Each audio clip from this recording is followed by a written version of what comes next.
Valentine's Day 2005, a massive blast detonates in the Lebanese capital, killing the country's former Prime Minister Rafiq Hariri and 22 others, and leaving an unstable nation in troubled times.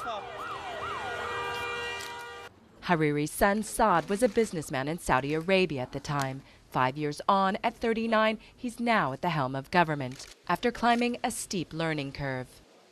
It took a while for him to learn the ropes and to learn both the Lebanese political system, how things work, who was whom, who he was supposed to discuss, what he's supposed to say, and how he's supposed to say it. It took him a long time. It's only really, I think, very recently that he's become a bit more comfortable. The death of Hariri Sr. was a catalyst for change. Syrian troops withdrew just months later after a 29-year presence in the country. Pro-Western forces spearheaded a so-called Cedar Revolution of protests, with Saad Hariri at its head. Election victories that year and again in 2009 put his bloc ahead of Hezbollah, the Shiite group backed by neighbors Iran and Syria. But political majority in Lebanon does not mean power.